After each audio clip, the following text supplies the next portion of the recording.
Hello, everyone. Welcome to your Thursday evening or morning or wherever you are in the world. Super excited for our last law school week event. Also a little bit sad. Hopefully you've learned something tonight. Let's give it about 20 seconds, let people trickle in. You've heard this by now, but we are doing another giveaway and our boot camps are coming up. And so enter to win that giveaway by scanning the QR code. You can go to bit.ly/lawweek25. We will also drop it in the chat. You have good odds tonight, so it's completely free to enter that giveaway and would highly recommend doing so. We have a LSAT and a law school application coming up, so depending on where you're at in your application cycle, either one is applicable. Okay, excited for this event. We've got some awesome people to learn from. As mentioned, this is our very, very last sad event of law school week. But the good news is that you can access experts like this anytime. Also, we always get questions. That QR code on the screen, we'll drop it in the chat as well. If you would like access to this recording and any of the recordings from law school week, make sure that you've created a free account on Leland. That is how we will get the recording to you this weekend, I believe, although Amanda can correct me. Okay, agenda for tonight, we'll do some quick welcome and introductions, and then today is your open Q&A. So I'm sure you guys have had some questions building up throughout this week. Now's your time to get them answered from the pros. We'll do that boot camp giveaway at the end, and then we will wrap up law school week. We are not important. I run content here. I'm here to help you get access to the resources that you need. Amanda is big shout out to Amanda. She is the one behind Law School Week, putting all the work in to host these free events and help you guys get access to all this information. Amanda, huge thank you for everything that you've done. It's been an awesome week and we couldn't do it without you. More importantly, the stars of the show, coaches, I would love to have you introduce yourselves. Machmud, you want to start us off? Yes, happy to do so. Everyone, I'm Machmud. I'm a 3L at Stanford Law School here in sunny Palo Alto, California. If I look kind of sunburned, that's because I've been sitting outside all day. But grew up in Atlanta, Georgia. If we got Atlanta people, shout out to y'all. You were my favorites. I went to Oberlin College for undergrad where I played baseball, and then went off to Oxford on the Rhodes Scholarship and studied political theory. Worked for a very long time before I ended up at law school. Was doing a variety of things in public service between speech writing and political campaigns and working in the federal government. I finally decided I should probably go to law school because my LSAT score is about to expire, and got very fortunate and ended up here at Stanford. So really excited to talk to you guys, and thank you for coming out today. Awesome. Guys, we've got the best of the best on Leland here tonight. So excited for you to get your questions answered for these pros. Eshaan, take us away. Course. I always hate following up the former Rhodes Scholar, but I'll give it my best shot. So yeah, I worked in a bunch of stuff before coming to the LSAT, coming to law school. When I was in college, I really thought consulting and the business world was where I'm going to find my niche. Turns out that a lot of the issues there are legal in nature. So from there, I worked at a startup that was trying to do a lot of work combining legal interests with business interests to provide some value for people. But then I kind of realized that none of this stuff was what I was really like looking forward to in terms of a professional career. So I turned towards politics and spent a year working as a field organizer for a congressional campaign last year before full-time tutoring the LSAT since I think about August of last year. So yeah, I came to the LSAT after doing a bunch of stuff. I came to law school after doing a bunch of stuff, and I'm happy to talk about all of those things. But here for the LSAT, and I'm very, very happy that a lot of you guys came up to join us today. So appreciate that.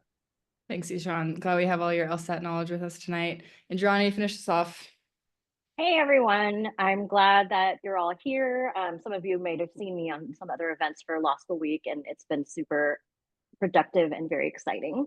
I grew up in the Stanford Bay Area. I grew up on the Stanford campus, and I always knew I was going to work there. And I ended up working there for most of my career in student services, including being the associate director of admissions at Stanford Law School. And for the last 10 years or so, I've just been a coach, and I love coaching people to get into their dream schools. When I'm not coaching, I am rescuing dogs and cooking. So I'm happy to be here, and hopefully we'll get all your questions answered. I love that. Also, reading your guys' reviews just gives me the warm and fuzzies every time. Machmud changed my life. Eshaan helped me break out of my score plateau. Incredibly helpful through the admissions process. Y'all are doing such awesome work. I love it. Love seeing these. Okay, this is the last session. So tell us, what was your favorite part of law school week? Any highlights? Like the high-low buffalo thing? Give us your highs. Come on. You can keep them coming in the chat. We'll look for them. I do want to make sure that we have time for questions. So I just want to pause on this screen really fast to wrap up law school week.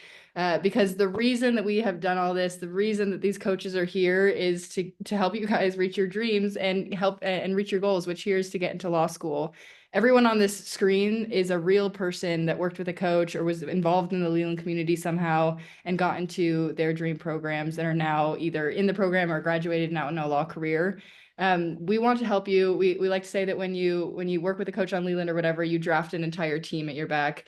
We so support you and we're rooting for you and we're cheering for you and we want to give you the resources that you need to succeed. So however any of us ever can help you do that, please reach out and let's make it happen. Let's get you into your dream law school after this week, huh? Okay, let's get into our Q&A. So we are doing this, you may have seen Amanda's been dropping the link. We're gonna try something, submit your questions online through this Slido. You can also upvote any questions that you are liking that others have had, which will help us make sure that we're getting the most priority questions answered. So go and drop your questions there. While we wait for y'all to do that, you can also scan. I'll keep this up for a second. We'll start with a couple of the most frequently asked questions that we've gotten this week, and then we will jump over to that public Q&A from there. Okay, Eshaan, I'm gonna head to you for this first one. We've gotten this a lot this week. Everyone wants to know how many hours should I be studying for the LSAT, and then how many months do I need to study for in order to reach my target score, whatever that is. What are your thoughts here? I have a few thoughts. I'm going to give the answer that none of you guys want to hear, which is it depends, but I'm going to make up for it by going into detail about like what it depends on.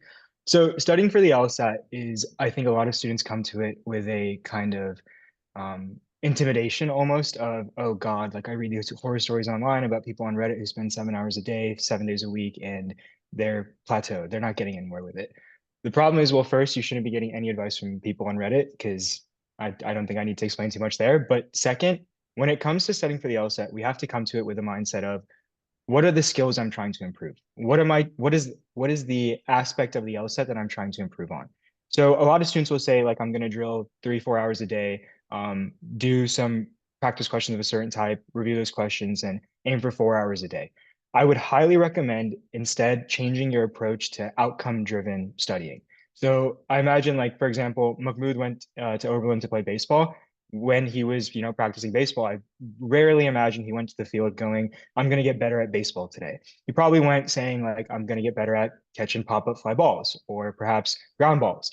You go to the LSAT with, I'm trying to, and honestly, Mahmoud, I don't play baseball, so God knows if that's a drill that you do, but yeah, you go to the LSAT and you're like, today I'm going to figure out how do I get conclusions in my own words faster?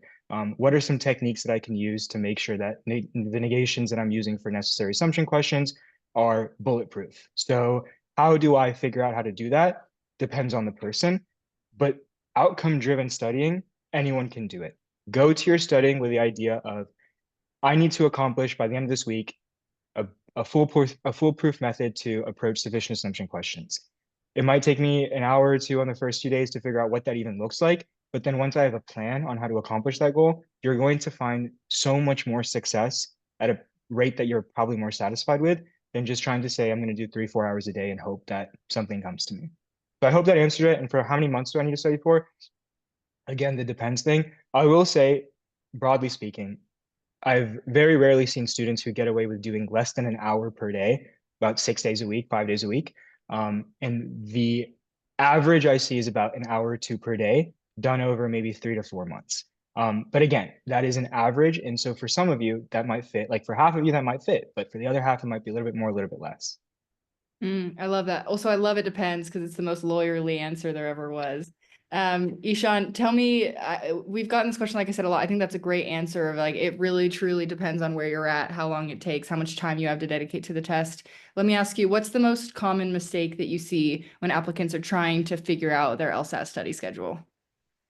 So it really is like what I touched on in terms of people think that this is a grind, and it really, like, I mean, aspects of this is like, I'm never gonna tell anyone that this is like, oh, just an hour a day of skimming through some stimuluses and you'll be good. Like the hour that you'll put in is going to be extremely labor intensive. It's going to involve a lot of analyzing my thought process. How am I thinking through this question? What am I spending my time on to think about on this question?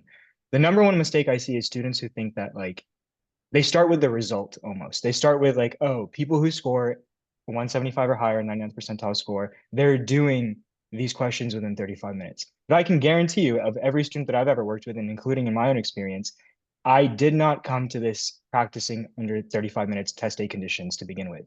I started in a very, very low pressure, easy environment where I was like, okay, do I know what I'm doing and why I'm doing it? Let me ramp up the difficulty a little bit. Maybe let me do some harder questions. Let me do some questions I don't feel as confident about. Let me do some questions in time settings that I'm not as comfortable with.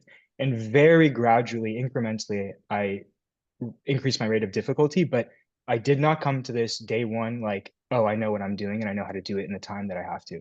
I see this happen. I see this said online a lot, and I think it's true. Some of this test is about getting the question right. A lot of this test is getting that question right within a certain amount of time. So we start with that first part. How do I get this question right? And then we can figure out how do I get it right really fast. I love that. Also the benefit of having someone walking you through this, right? Okay, awesome. Should we write personal statements to each school that we're applying to? We also got a related question in the chat of like, how do I customize my app for my dream school or the one that I really want to get into? So Indrani, let me go to you for this first one of should I write a different personal statement for every school or maybe my like target schools? Oh, you are muted.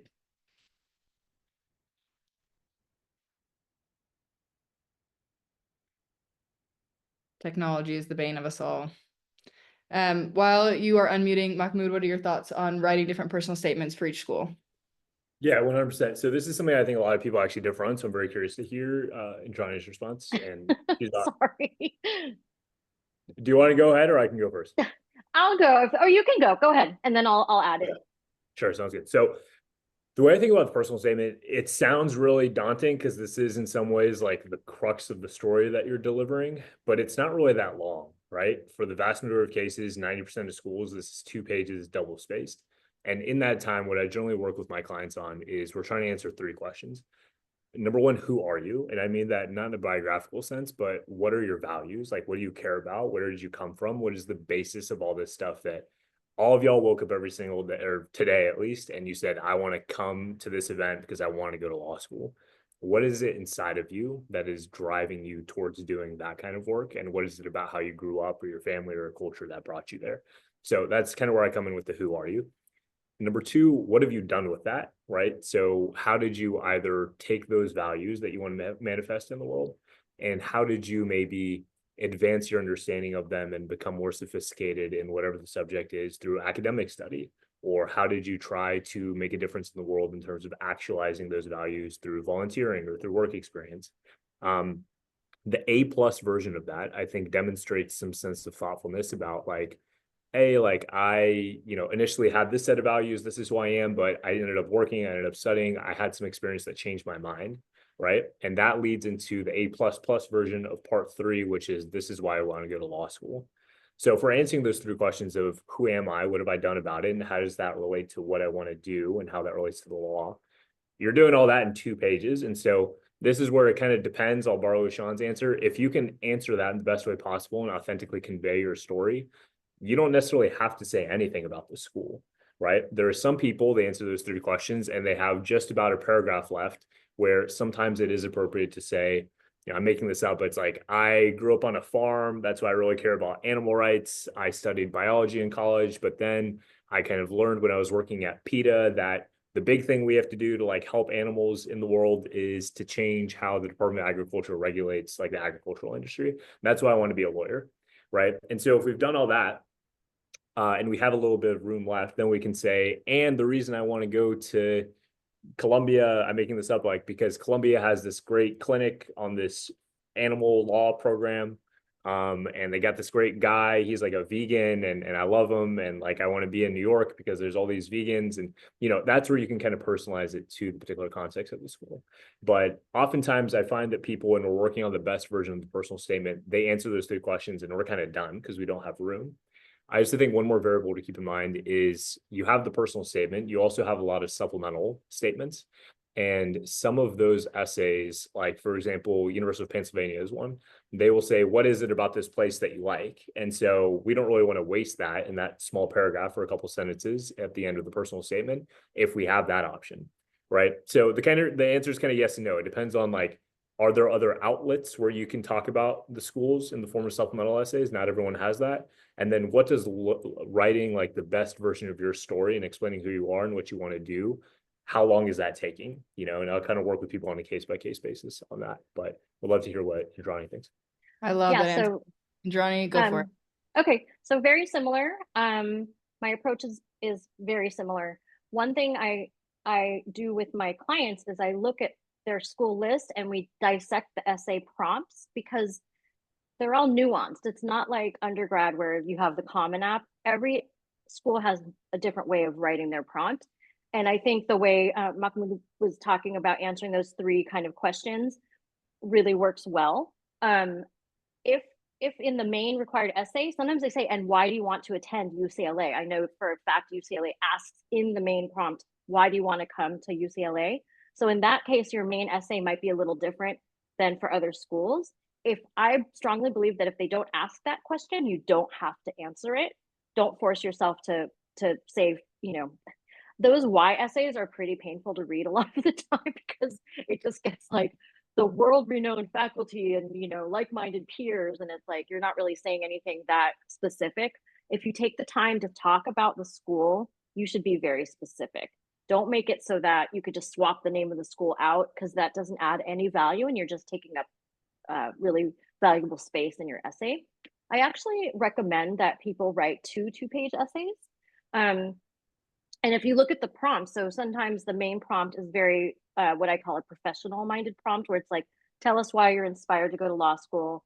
What is your background? What do you want to do with yourself? And then maybe why you want to go to this school. And then the other one is, we have all of your credentials and and your resume and everything. Tell us something else about you that we wouldn't know otherwise. And so I found that if you really dissect the prompts, you can find places within it, whether it's optional essays, supplemental required essays. Sometimes there's 2, like Harvard has the statement of perspective and the statement of purpose or personal statement. So if you have 2 two-page essays ready to go, you can really kind of like mix and match and answer everyone's questions in a really good way. And that way you have like your professional aspirations essay and also a personal one. And I've had really good success when people write personal essays. They don't even mention law school. It's just something about like a relationship they've had or an experience they had or something they've overcome, a challenge. I've had people write about athletics. I've had people write about cooking, rescuing animals. But the important part is you have a message, and at the end of that personal essay, the adcom's like, wow, I really like this person. This person will make a really good impact on our community. They seem like a strong leader. They're good, you know, they have empathy, resilience, whatever it is that's important to you that you want to express. And then your professional essay, I think it's really important.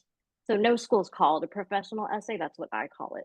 But for the professional flavored one, it's super important that you're not regurgitating your resume. And I think it's kind of a tendency. A lot of times I read the first draft and it's like, and then I did this, and then I did that, and then I did this. If you flesh out your resume enough, you can tell a story about certain examples of time you've had volunteering work at school, whatever it is, and really make the adcoms care about what you care about.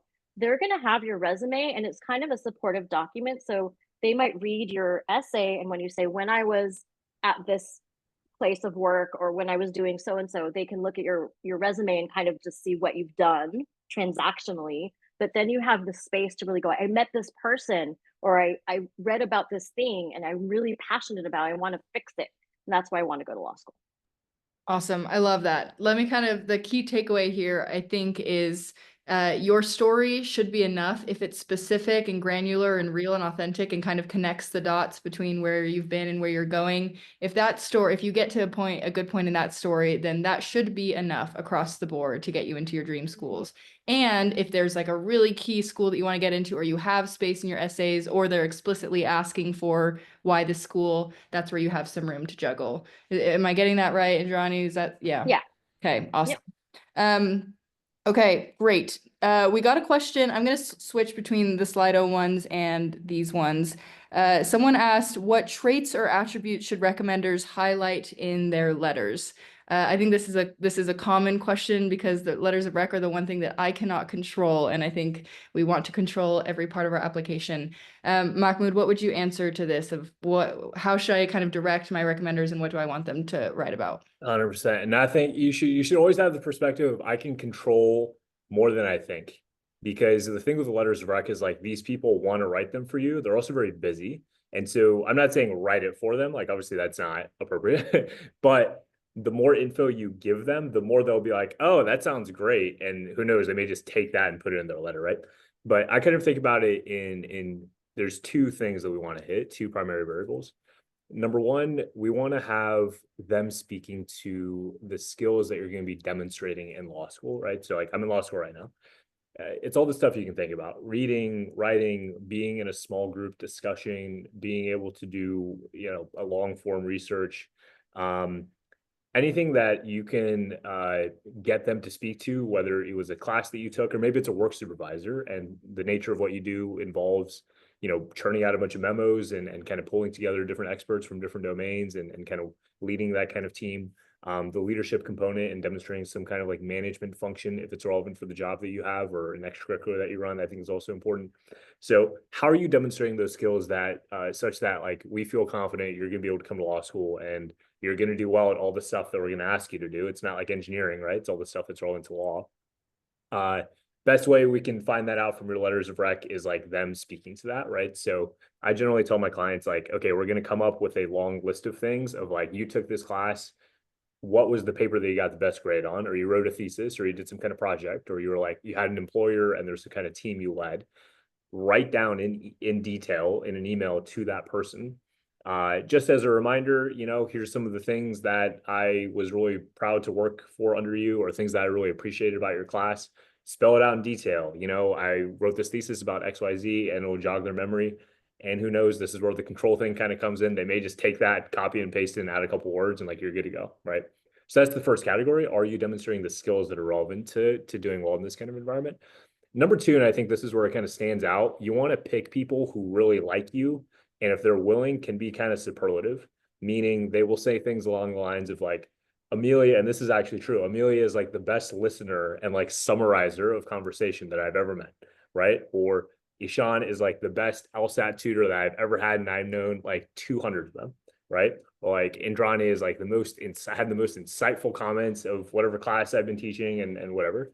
So to the extent that you can prompt them on some of those personal things, because some of what they write, if it is like academic or professional, it may just be a reflection of what's already on your resume or transcript. It provides some contour, but we really want to make it pop by having them say like, yo, like this person is like the coolest, like best leader, whatever it may be. And so if you have a personal relationship with this figure, where maybe you've talked about your career prospects or like your dreams or like your relationships, you probably should not be doing that. But like if there's more personal things that you can draw out, try to see if they can highlight those in the letter as well, to the extent that you feel comfortable and that's appropriate.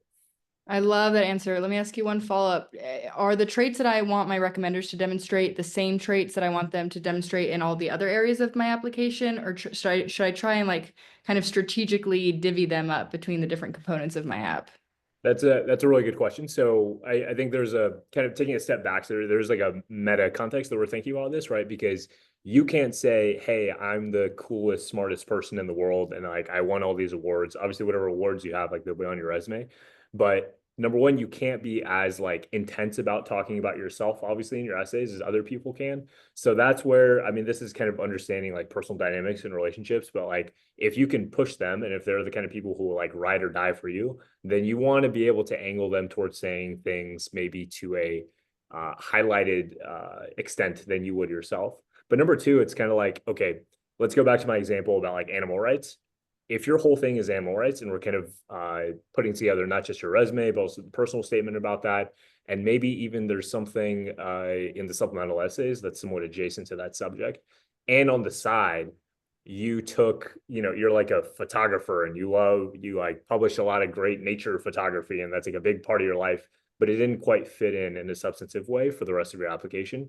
And it just so happens that one of your recommenders is like this photography professor who you're choosing because you won all these awards and you're like published in Time or whatever it is. It can be good to have the recommenders be kind of one of those like supplemental pieces that are speaking about a core part of your character and your personality and your background that maybe you just don't have room or space to fit in the rest of the application. Or maybe, you know, when you're thinking about the application, you've decided on kind of a core theme in terms of communicating your primary values, but you have all this other stuff that isn't quite fit, but is important to you, right? Because we're all complicated, interesting people. That I think that's important to keep in mind too. Great insight. I think this is the benefit of having a third person too, whether it's a coach or a mentor or a trusted advisor or whoever. We're so jaded by our own experiences. So if you have someone who can kind of macro level look at what you're doing and who you are as a person, it will really help. Eshaan, we've gotten a question that I think is pretty common, not only for the LSAT, but for all standardized tests. And it's, how can I maintain my confidence with this test? How can I rely on my intuition and avoid kind of returning to bad habits and have trust in what I'm doing once I have prepped? How do you what's your advice for this softer skill in the LSAT? I love this question. I remember we were talking about something that I'm particularly passionate about. You just reminded me that I'm passionate about this. I think the mental aspect of the LSAT is one of the most woefully like undervalued aspects of studying, at least when people go into test day. Like there is so much content about the concepts on the LSAT, the logic, the reasoning, all the argumentation, but there is a serious lack of content when it comes to like you said, how do I feel confident going into test day? How do I know when I see the test, like I'm gonna be ready for it? So to that end, I have a few points. First, there is a saying that I have it's an axiom to my approach now, my philosophy when it comes to teaching the LSAT, which is very rarely, if ever, do people rise to the occasion when it comes to the LSAT. More often than not, they fall back on their training.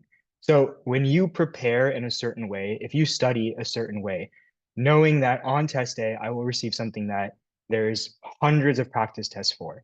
The LSAT on your test day is not all of a sudden going to like change into Sanskrit, or all of a sudden you're going to see 5 different question types that you had no shot that you would prepare for.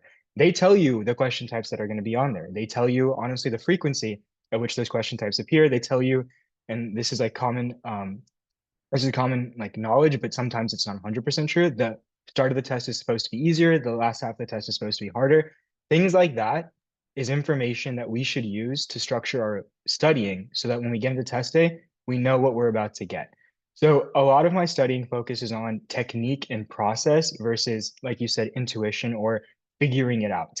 None of my students go to the test thinking that, okay, I'll be able to figure out every question.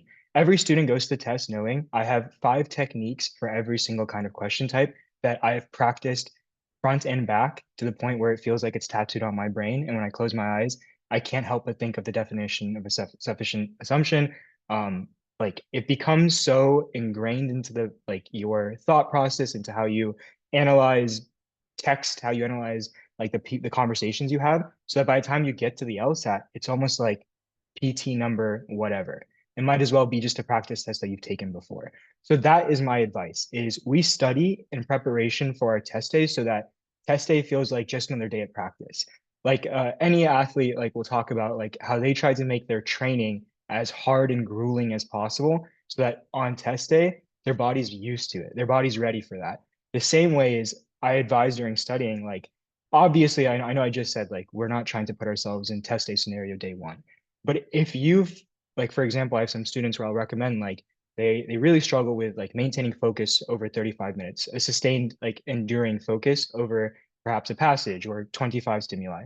So what I have them do is put them in the most like miserable scenario imaginable. A loud coffee shop, your mom's gonna FaceTime you 5 times during the test. All of a sudden, like you're gonna get like an iOS update in the middle of it, in like the middle of the test. All of these things, if you can have your worst day ever before your test day is nothing. And so that's the kind of mentality I approach testing with and I approach practice with is let's make sure that we can see everything that we can possibly anticipate. Every question type, every passage type, any possibility of something that might cause discomfort or uncomfortability or panic on test day, so that we can develop a process, we can develop a technique or an approach that works for us, so that when we come to test day, we can fall back on that. We don't have to figure out the hard question. in a very high pressure scenario, we have techniques that we have confidence in, that we know that work, so that when we get something where we're like, well, I don't immediately know what to do, my intuition is failing me. Oh, I have techniques that I have confidence in that work 100% of the time. So I hope that addresses like, how do I develop confidence for test day? It's you have your training replicated as close as possible so that you know what to anticipate, so that nothing surprises you on test day. I love that. I love how like strategic and intentional that approach is. It also kind of goes with the earlier point that Machmud made of like you can control more than you think you can. You can't control what questions you're given, but you know the types of questions that you're given and you can control kind of your approach to those. That's great.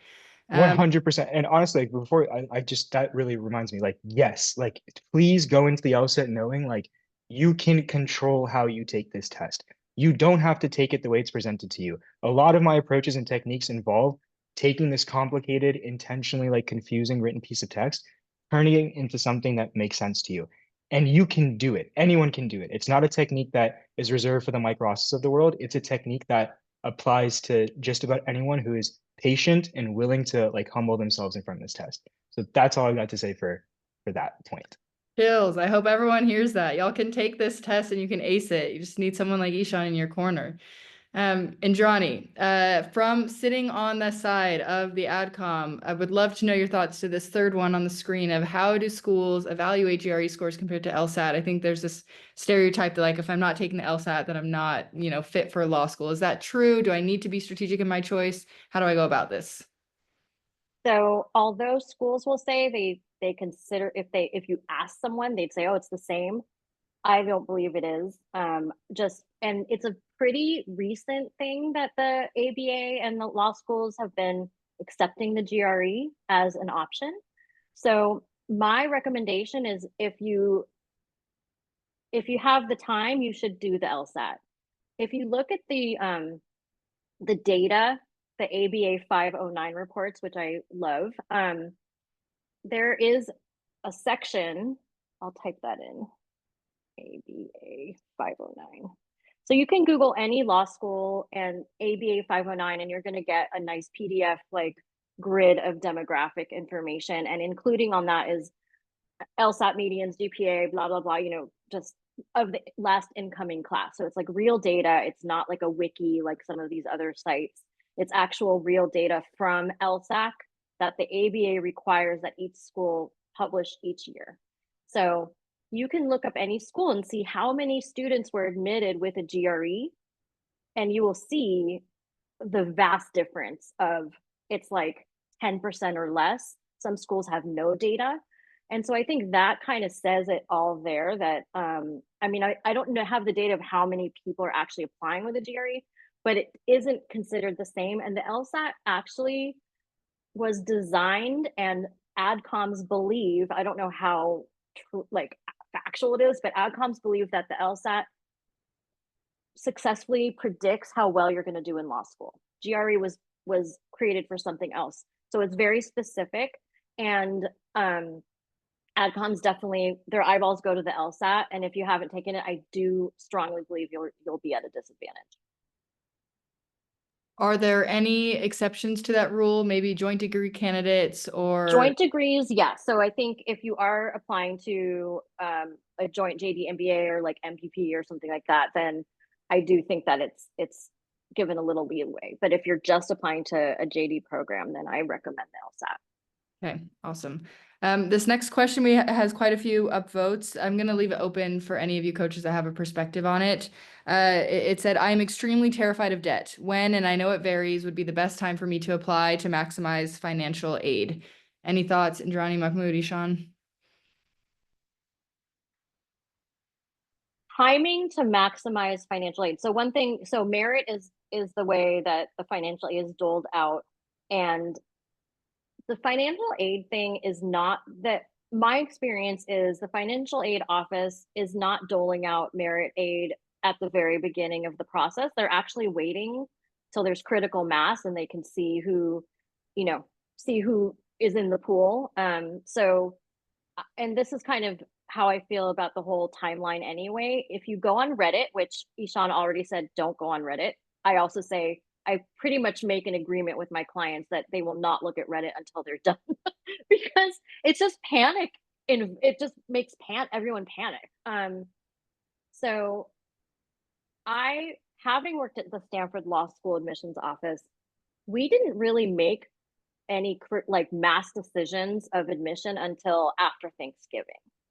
So if you apply by mid-November, you will be in perfectly fine shape for merit aid and whatever else. You don't have to scramble and get your stuff in by September 15th or whatever, or even October. I'd much rather you take the time to really optimize everything and apply a little bit later so that you can really put your best foot forward, and it shouldn't really affect your financial aid situation. Awesome. This also feels like a pretty person by person basis, so I'd recommend checking in with a coach or someone who knows. Eshaan, anything to add? I do, but Mahmoud, like you're the bona fide expert along with Indrani on this. Is there anything that you want to jump in on that? I mean, I'm generally very in favor of applying early, not just for the financial, because I think, and I have nothing to add in terms of what Indrani said, but I think that in general, like you just want to apply very early as much as you can. I think, especially with more competitive cycles. Number one, because I know there are some schools where it's like rolling admissions, but there's a different tier of schools where like they just kind of have X number of spots, right? And so, you hear things about, we kind of consider everyone equally, but just mathematically, if this is a school that is primarily making its decisions on the basis of your LSAT and GPA, which is not all of them, but there's kind of a tier of schools where if you look at the data, it's basically like everyone above a certain number they get in, right? And so if they let in, 300 of the 600 spots they have, it's just a little tougher, kind of common sense wise. But I think more importantly, in my case, you want to apply early because you want to have as much time as possible to decide. Like I have a couple clients right now who have heard about different places they've gotten in the last week, and they have 3 weeks to decide before the deposit deadline is. It's not entirely their fault. This cycle is very hard in terms of just a lot of people applying. I think it was about a 20-25% increase in terms of the number of applicants. Then the LSAT scores also went up. And my bet, I don't want to, this is not like me predicting the weather, but my bet is that's probably going to continue next year. Generally, it seems like applications go up whenever, I don't mean this as a political point, but whenever Donald Trump becomes president and whenever there are interesting things happening in the country and whenever the economy is not doing well. And so all the three of those things are happening right now. So it's probably going to be just as hard, if not harder, next year. So it is good to start early. So if you apply earlier, you might hear back earlier, and then you have more time to kind of make a decision. And in my case, I had a school in mind that I wanted to go to. I got into that school, and then I had a lot of time to think about it. And I talked to a lot of people, and I visited Stanford, and it changed my mind. I ended up making ultimately what was a much better choice for me. So that's a really good point about how much time you have to decide. I would agree with that. However, I do have people that applied in October and they're still waiting. I mean, and I'm trying to guess what's going on. There's people that, and I feel very confident they put their best foot forward, and they should have heard from some of these places, but they literally have 5 or 6 schools that are just ghosting them so far. So it's very frustrating, and I don't know what the reason is, but one thing I was thinking is, if the application volume keeps going up so high, are the offices hiring more staff? I mean, having worked at Stanford, hiring more staff was an easy thing. So if everyone from 2 years ago it was up 20%, this year it's up 20%. So maybe they're just overloaded, but I haven't seen cycles that have been this late in getting back to people. Yeah. Awesome thoughts. Eshaan, So Amelia, of course, real quick. Specifically just because you said this was a highly uploaded question, and a lot of students are very understandably worried about like a 6-figure debt like looming over their head. So Mahmoud is touching on this, but I have found that a lot of students, like when they're aiming for these scores, it's to get into a certain school. Like they feel like, oh, I need to get this score because this will make me competitive, or give me a shot to get into these certain schools. But for students whose sole goal is like, I'm trying to avoid debt, if you get a really great LSAT score, you can go to a lot of schools in this country for some pretty great scholarships. I have a client right now who for Seton Hall University. I don't know about that one. Seton Hall University. They have a program where like allows undergrads to go straight into law school. And the higher your LSAT score, there's a very high degree of correlation between the LSAT score and how high it goes, and the scholarship that student receives and how high that number is.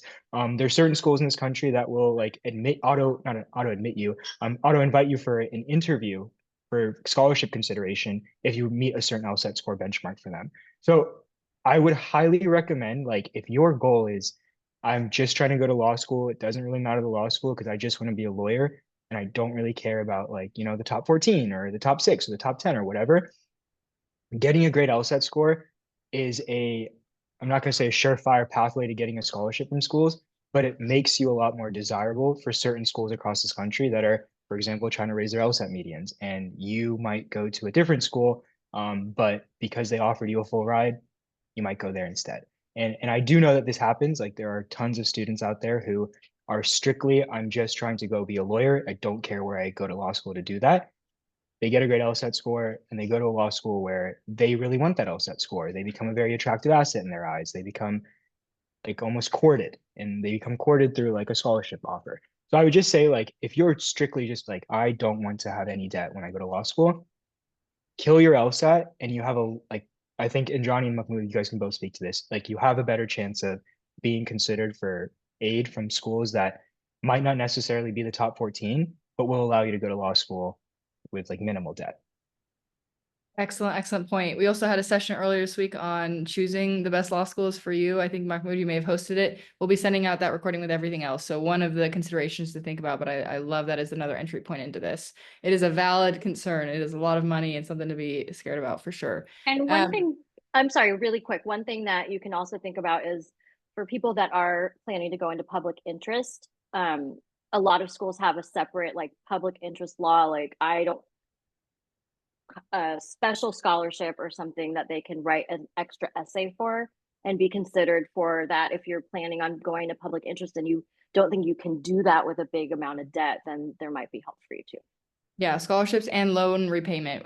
There's a coach on Leland anyone could talk to named Anna, and she went to Harvard Law School and now she works as a public defense attorney, and they're great about helping her repay her loans because she's serving the good of this country. Okay, awesome. We got a question on brainstorming and framing your personal statement. Mahmoud, you started talking about this. Maybe we get like really, really tactical here. I liked the framework of what do you care about? Why do you feel like you need to go to law school? Connecting some of those dots. But if I am like, I don't even know where to start. How do I start figuring that out? What's like very tactically something that someone can do to start walking down this path? Yeah.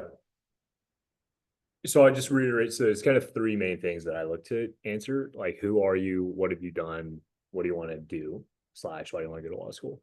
And we think about like what form does that take? Obviously, like you could answer all those things just factually, but we don't want to write like a list of facts about you, right? What are humans drawn to? They like stories, they like narratives.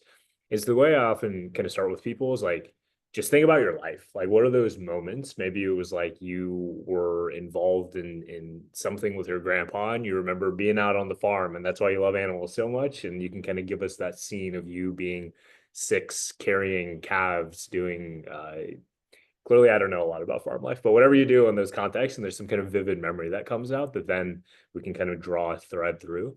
Start about writing those stories. And like it's obviously different if you're working with a coach versus not, but what I find helpful is like as I'm working with someone, I say, okay, we're thinking about your values, the who are you questions, and we have a conversation, and there's kind of things that are obviously top of mind that will come out. I then say, okay, I'm going to make a Google Doc. We're going to be on it together. I want you to dump every single detail about these core themes or moments onto this piece of paper. And then from that, what's helpful for me as a third party is most of us are not like in existential angst every single day. If you are, there's another talk I can send you to. This probably is not the right one. But I think a lot of us sometimes miss like, what is it that's actually super important to me at the core of what I care about, just because it's who you are and you're not thinking about it every single day. But if you're working with someone, or if you just have a third person that you're talking to and you start laying out all these stories and you have them on a piece of paper, that person can kind of look at it and say, or you can do it yourself. Here's like some threads that I see that are underlying all of these different stories that I see like a thesis or a vision statement coming out. So you have like 4 to 20 pages, whatever it is, of like all these detailed notes on what these experiences meant to you.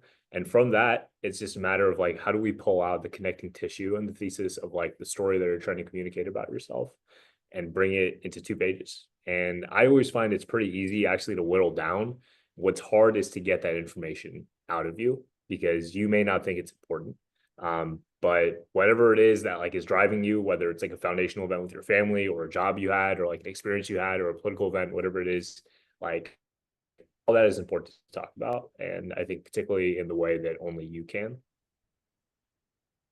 I love the structure of like, okay, this is a really intimidating thing. So start with these whys. I think one thing that I've heard someone say is just think like if you think back on your life, think back on however many years that you've lived. What are like the stories that come to mind? What are the experiences or the moments or the relationships that feel really important? And just like write about them. Y'all are applying to law school, so I know you are good writers. Just start thinking about some of these kind of noteworthy experiences, and then Mahmoud, as he said, you'll start connecting kind of these dots, and the themes will start to rise and separate from the cream of the crop. Indrani, anything to add on that? I loved what Mahmoud said, and I think another thing to think about, just like he said, it's easier to whittle down. Don't go into it thinking you have to write a 2-page paper because you'll filter yourself and you'll make these decisions that might not be the best decisions on what should go in or not. So just do the brain dump. And when I first read an essay, if it is 2 pages for the first draft, I always go back to the client and go, what have you not told me? I don't know what he hasn't told me or she hasn't told me, but I know if she gave me a 2-page paper, there's a whole bunch of stuff that I don't know that could have made it in there that might have been important. So definitely don't try to filter yourself. I know it's very intimidating. It feels very scary. You're sharing your personal stuff with strangers who are basically going to judge you on it, right? So it is super intimidating and a little bit scary and uncomfortable, but you have to kind of get over that. So think have someone help you, whether it's a coach or someone that is a great writer or someone who's been to law school. Have them help you. And I think another way to think about what your values are, you could also kind of think of it like, what would my best friend say about me, or what would my favorite professor say about me, what would my parents say about me, in terms of your values and your strengths and these awesome adjectives like you're resilient and you have empathy and you're a great critical thinker and the story you tell should support and demonstrate those things. You don't want to list them. As Mahmoud said, you don't want to be like, and I'm a great communicator, and and this proved that this. If you tell your story in such a way that it's all implied, it will be much more compelling and much more memorable. And if you can give like real examples, and I know it's hard with the 2 pages, but if you pick the enough stuff, you can start looking at it and building that story. It'll all make sense. It'll be concise and cohesive. But just make sure you start with a lot of content.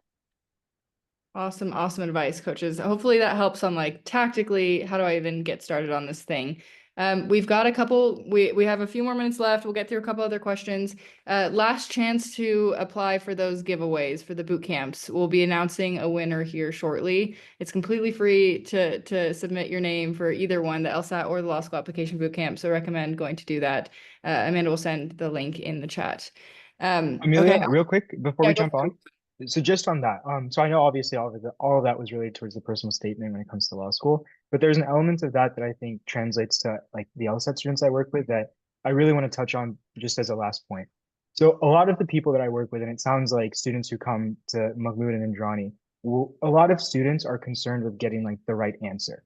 So when it comes to law school, personal statement, it's about like that can come in the form of what do they want to hear? They want to hear, like, I remember in undergraduate admissions, people think that I have to write about curing cancer to get into Harvard.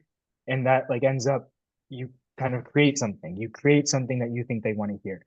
When I work with LSAT students and I ask them a question, so this is a efficient assumption question. What are we trying to do here? This is a parallel principle question. What's our job here? A lot of students, what they'll end up doing is they'll try to remember like something that they read on a Power Score form answer or an LSAT hacks explanation that was the right answer, but it doesn't mean anything to them. So what I highly recommend is you come to coaches like Mahmoud, like Indrani, or me with a question. Like you come to us with everything that you know. Like for law school, you do a dump of your entire life experiences, and you come to us and you tell us from your position of expertise, how do I go forward from here? I think the best thing that coaches can provide is guidance, is like from past experience, from people that we worked with before. This is what we've seen that typically works. So with students on the LSAT, I don't need the right answer from you. I need honesty about this is something I feel confident and I know what the right answer is and I know why I believe it's the right answer and I understand why, or I don't. And I need to figure out what it is. Can you teach it to me? If the stuff online, if the things you've been reading online, they're not working, they're things that you have to dig for, to pull, to share to someone or to use as a technique, more likely than not, it's probably not going to be useful for you when you like go into the LSAT, test day, high pressure scenario. Those things tend to like slip through the cracks. Same thing for law school, I imagine, is like these admissions officers, it's their job. So they've probably seen these papers before, they've seen personal statements before. If they feel like this isn't something that, you know, is authentic, is sincere, is you, that will probably come through as well. So I just highly recommend being honest, starting from honesty, whether it is, I don't know what the answer is to the LSAT question, I don't even know how to answer it, and then coming to a coach and being like, but what should I do instead? What is the right way to do this? And I think like I can speak from personal experience in Machmud. I can tell you from personal experience in talking with Indrani, these people understand what we're supposed to be doing to get to those right answers. It's just probably not what you think it is. It's not the right answer that you think. It's not curing cancer to get into Harvard. But whatever it is, these guys know what it takes to get into those law schools. And I can tell you, I know what it takes to get more LSAT questions right. So that's just the point I want to leave on when it comes to trying to balance honesty, sincerity, authenticity about our stories and our experiences, and how much do we understand on the LSAT? How much can we read and understand what we're supposed to take away from this? And then trying to model an ideal, trying to model this is the standard that we're trying to uphold ourselves to. Such a great last point for our last law school week session. Also, this will make you a happier and better law school student if you're attending law school because you like authentically want to be there and don't just feel like it's what you got to do. Okay, let's do 2 more questions. First, this last one on the screen, I will leave it open. Coaches, anyone that wants to speak to this, do you have any tips for first generation or low income students who are applying? Man, I'm happy to talk about this. So I immigrated to the United States. I didn't know anyone who's lawyered, so I was kind of coming in blind. I think, and I think this is something that gets replicated not just through admissions, but like also looking for jobs and like anything that's kind of professional. I think there's an instinct among people who are trying to figure out how to become like somebody they are not, to basically copy and to think, hey, I need to read every single personal statement that's ever been written by someone who got in Harvard or Yale or whatever it is. And but kind of like Eshaan was saying, like this is the template. I'm seeing a lot of commonalities in terms of what was successful. I need to write something like this. And I think the challenge of that is in doing so, a lot of people kind of lose what is special about them. And they forget like you've also had a very particular and like interesting and unique life. And frankly, being at a place like Stanford, it is not, it is diverse in many ways. Externally, it is not particularly diverse in terms of the backgrounds that people come from. And I think that is true, frankly, across many of the top law schools. And so if you're someone who is not like used to being around fancy people or you don't know any lawyers, like it is that much more important for you to apply to these places and go.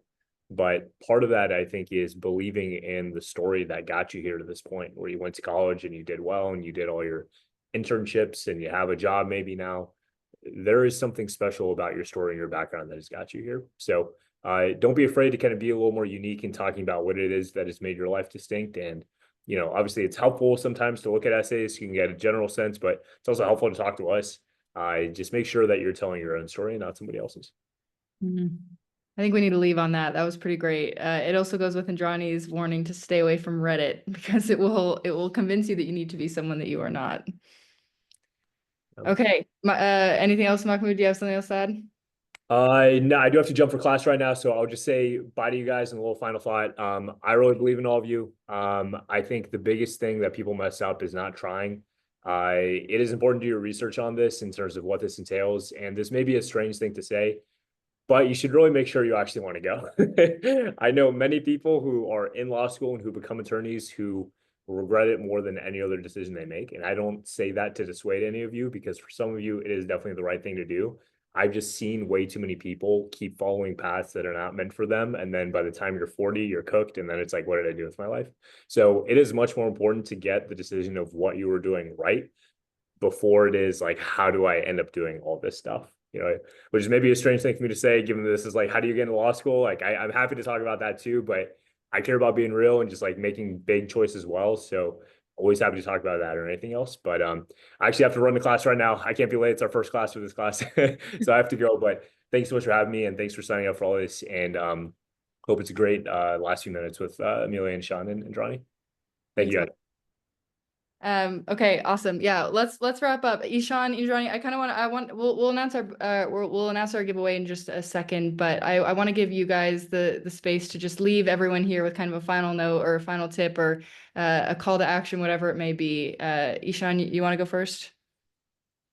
Honestly, my last piece was a lot of that. So, and Johnny, you go first, and then I got most of what I wanted to say, which is just like let's balance on honesty. Let's balance like, hey, I know this or I don't, and understanding like, hey, it's okay not to know something. That's why you're studying. That's why you're practicing, because you know that you don't know something. And if you work with a coach, that's someone who like I will say I know pretty much everything that we need to know to get the scores that we need or that we want on the LSAT. To get more LSAT questions right, you have to know some stuff.